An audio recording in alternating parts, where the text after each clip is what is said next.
Good morning, everybody. Dr. Rick Wallace dropping in on you. I hope that everybody is having a great day. I hope that as you enter into the middle part of the week, that you are centered, that you are focused, and that you are prepared to finish strong.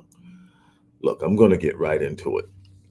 Before I get started, I want to remind you that we are still promoting our newly launched program, Savage and Six. By popular demand, we created a program that is focused on a short, intense, and highly effective process and use of techniques to achieve massive results in 6 weeks. And this program is available now. If you're looking to change your life, or you have been talking about in your mind to yourself or to others that you want to work with me, but those larger programs were a little out of your reach or a little longer than you were prepared to commit to, here's a chance for you to do that now.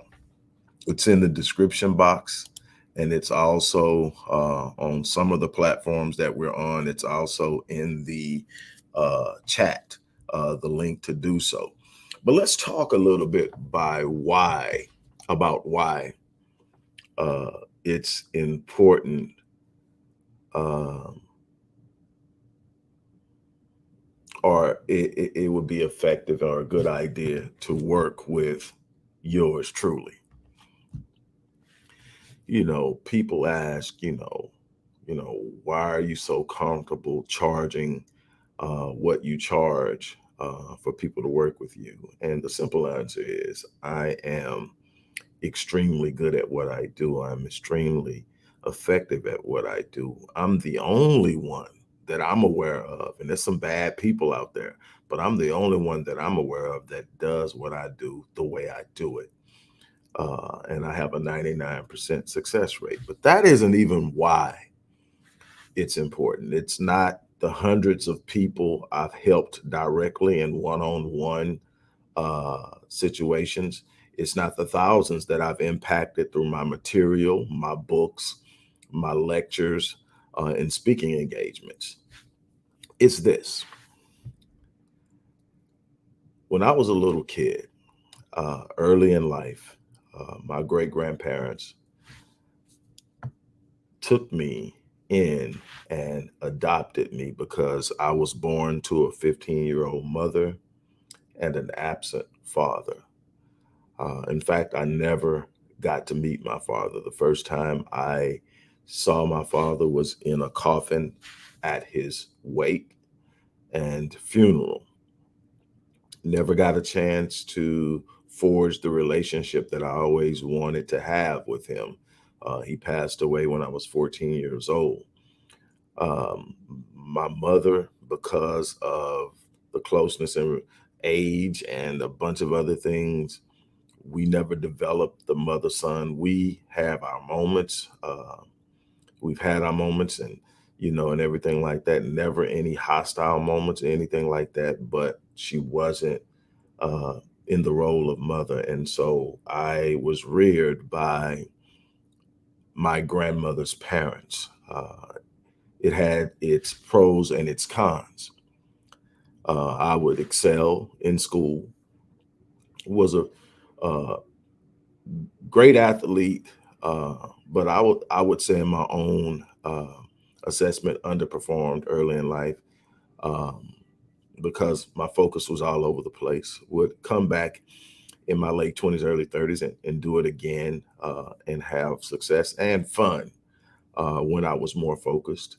But I went through a process in life where I moved into early life, had problems in my first marriage, um, had to deal with that, lost my great grandfather, who was my adoptive father, when I was 25 in 1992. And I mean, still have moments where I'm hurt and I miss him. He was the model of manhood for me. I'm going somewhere. I know this is a little different than we normally do it, but I want to sort of lay out uh, what really qualifies me. It's not the years of experience beating on my craft and my trade. It's not any of the credentials behind my name. It's not any of the others who will give testimony of how I did things in their lives. It's this.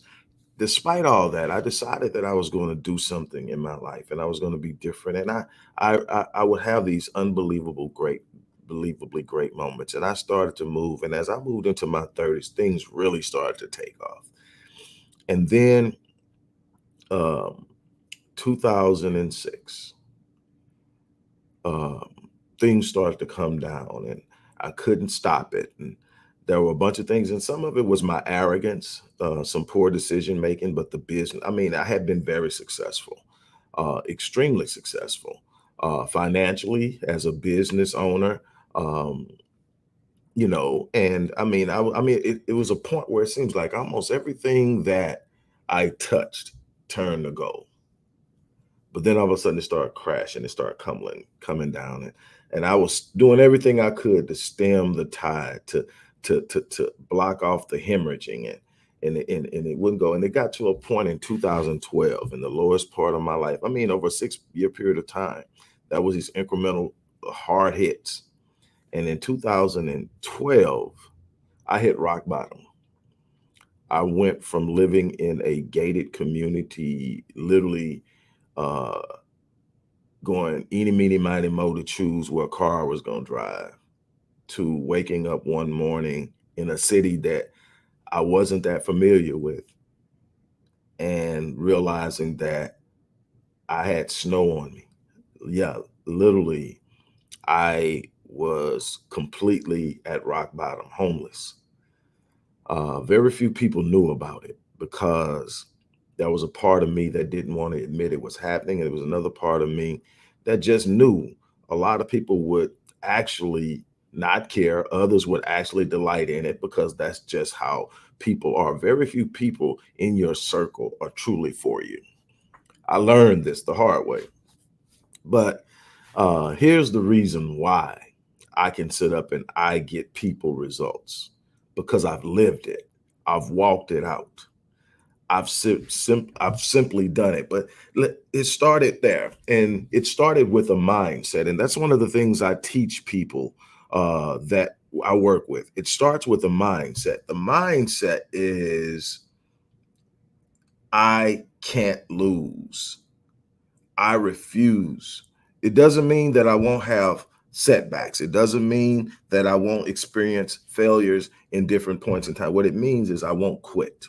I won't stop until I get where I'm going. I'm not going to let whatever I'm going through stop me. So I have a conversation with God. My relationship with God is probably different than anybody else's because it's my relationship. And I don't tell anybody how to deal with God, but you better have something personal going on with the Most High if you're going to go out in this life and really conquer things. But I sit up and I had a real simple conversation. Some of you have heard this before, but I just want to talk to you from a different perspective. Then I'm going to leave you with something. Look, I had a conversation with God, and I said, look, I've been in some rough places before, and I've always come out of it. You've always held up your end of the bargain to keep me, and I've always held up my end of the bargain to fight. This is no different. This is the roughest place I've ever seen in my life, but it's no different than anything else. And so I remembered something I read when in studying in the book of Lamentation, and in Jeremiah's writing in the book of Lamentations, and he sits up and he says, he starts to think about all the things that he's been through and how it should have took him out, but he was still standing. And he said, these things I recall to mind, therefore I have hope. And that's what I did. I looked back and I said, man, born to a 15-year-old mother and an absent father, statistically speaking, that should have been it for me. Being in an environment, in a community where everybody in the community pretty much was at the poverty line or significantly below it. That should have got me. Being in a place where a kid was 10 times more likely to end up in the system. That should have got me. When I look at all the things that I had been through, a couple of motorcycle accidents, that should have took me out. And I look at all those things and I'm still standing. So these things from my past I recall to mind. Therefore, I have hope. So my conversation with God simply said, look, if you keep me alive and you wake me up every morning, I'll answer the bell. And by answering the bell, that means I'm going to wake up and I'm going to put in work. I'm going to come up with a plan. I'm going to devise a strategy. I'm going to work it until it produces fruit. I'm never going to fold. But in the meantime, I'm going to live my life and serve others. I was literally homeless, and I was teaching classes and lecturing at homeless shelters. Oh, it didn't stop there. I found someone. I was in Dallas when this was going on. I found someone in Fort Worth, Dallas, Fort Worth, Arlington, all that stuff's there. It's a metroplex. I found someone in Fort Worth who had a food truck. I convinced them to come to the largest homeless shelter in Dallas, which is called the Bridge, near downtown, on Saturdays, and literally feed the homeless. We did it so huge that the police would have to come shut it down, because you're not supposed to be feeding the homeless. And even though it was done from a food truck, which is licensed, it wasn't done. I went out and found an organization that had clothes, and they will come out doing the feedings and pass out warm coats and clothes and stuff. Now, granted, nobody knows I'm sleeping, because I'm thinking they might not see me the same if they know what I'm going through. They didn't need to know that. Plus, I had something God was working on me with, and I love the solitude, even though it wasn't comfortable. That was a time, Christmas Day, I never forget. It was the last moment. It was the moment before the breakthrough. That's why I tell people, sometimes the most intense adversity comes right before the breakthrough, because I remember Christmas of 2012. I had gone through a number of months of this, and I had worked it out. And I remember Christmas being extremely cold, and it snowed. It was like 18 degrees. And I said, this is one of them times I need you to wake me up. I don't want to go to sleep and not wake up. I'm not done yet. And that's all I said. And I remember going to sleep, and I woke up. And the crazy thing is, there is a 24-hour fitness in downtown Dallas. And this is where I was doing this at. And right on the outskirts of downtown, there were some places I found that were safe and away from everything else, and nobody would see me and nobody would know. And I got a membership, an executive membership at 24-hour Fitness, which was on top of one of the office buildings downtown. And there was an executive member. With the executive membership, there was a special locker room that you had to have a combination to go into. But they allowed you to keep your locker. You were literally assigned a full-length locker where you can keep your stuff. And I kept clothes in there. I kept stuff in there. And, I groomed. So I would go work out, shower, get dressed, and I would go to my satellite office, which was at Starbucks. And I would put in my work. I was writing for little of nothing just to get paid and get started. And when I started this, I didn't have anything that resembled my old life. Out of all the things I had, all the things I accumulated over time, it had gone. Different things that happened. It didn't happen all at once, but it was gone. And I was sitting there, and the only thing I had when I hit this point that was a reminder of what used to be was I had diamond stud earrings that were about 1.75 carat, almost 2 carats each. They were huge. And it just goes back to what was going on then. And I took those and sold them for a fraction of what they were worth. But I needed something, and I had made up in my mind, if I could get on the internet, I can figure this thing out. So I bought a laptop and got myself set up. And every day I would work. I would write until I felt like my words were running together. I would write and get paid. And it's when I did that, before all this started, I had $2.47. And how I got there is too long of a story to tell, but $2.47. And I will go through this cycle. I'm gonna get up. I'm gonna go to the gym early in the morning, and I'm gonna shower. I'm gonna clean up, and I'm going, and I'm sitting down. Nobody's gonna ever know I'm going through this. A few people knew, and they would tell me, "Man, I don't see how you're doing it." I'm like, "Hey, man, hey, God has planted in my heart a vision, and the vision doesn't look like the moment."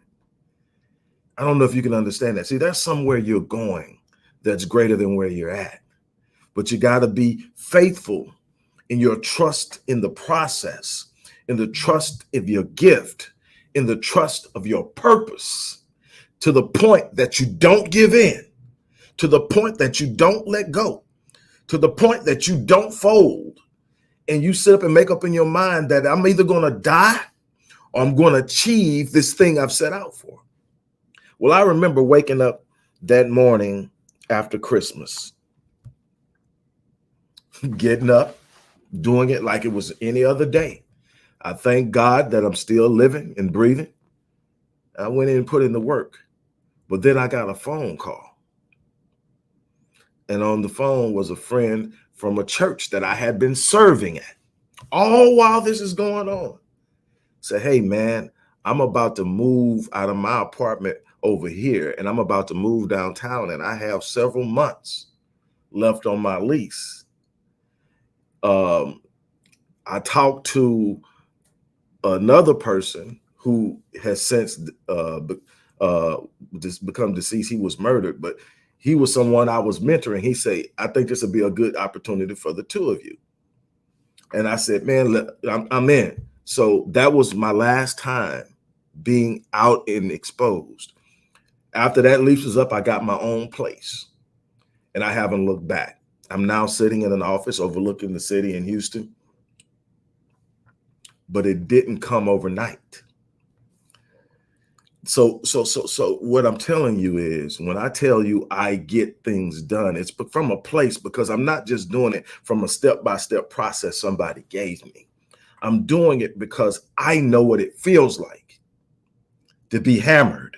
I know what it feels like to feel like nobody cares. I know what it feels like to feel like everyone is literally hoping and wishing for your demise because your past successes made them uncomfortable. I know what it feels like to walk in a room and people are literally hoping that whatever's going on just gets worse for you. I know what it feels like. But let me tell you something. I know what it feels like to overcome. I know what it feels like to conquer. I know what it feels like to walk through it. And what I tell you is, when things get hard, you got to go harder. That's not a cliche. That's real. When things get hard, you got to make up in your mind, I'm built for this and I'm not going to quit. Yeah, there are steps that you learn. I learned them the hard way. But I'm studying the whole time.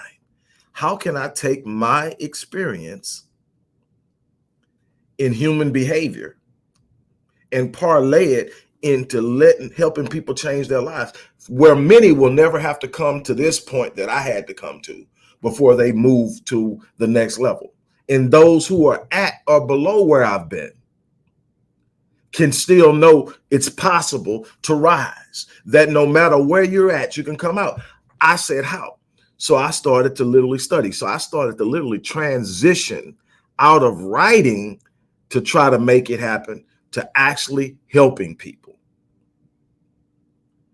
I got back into counseling, but I got back into counseling, and I deal with I have clients who are trying to recover from trauma. I have clients who own their own businesses and are, by all intents and purposes, already considered successful, but they want to take it to the next level. So I've got this big, long, broad. And my thing is, I'm here to show you that no matter where you come from, no matter where you start, no matter if you never knew your dad, no matter if you grew up in a hood full of poverty and violence, no matter if you had to navigate gangs and drug use to get to school every day, no matter if you done went through 2 or 3 divorces, no matter if you done hit financially rock bottom, no matter where you've been and no matter where you're at, that you can come out of it. I'm not just talking from something I read, I'm talking from something I lived.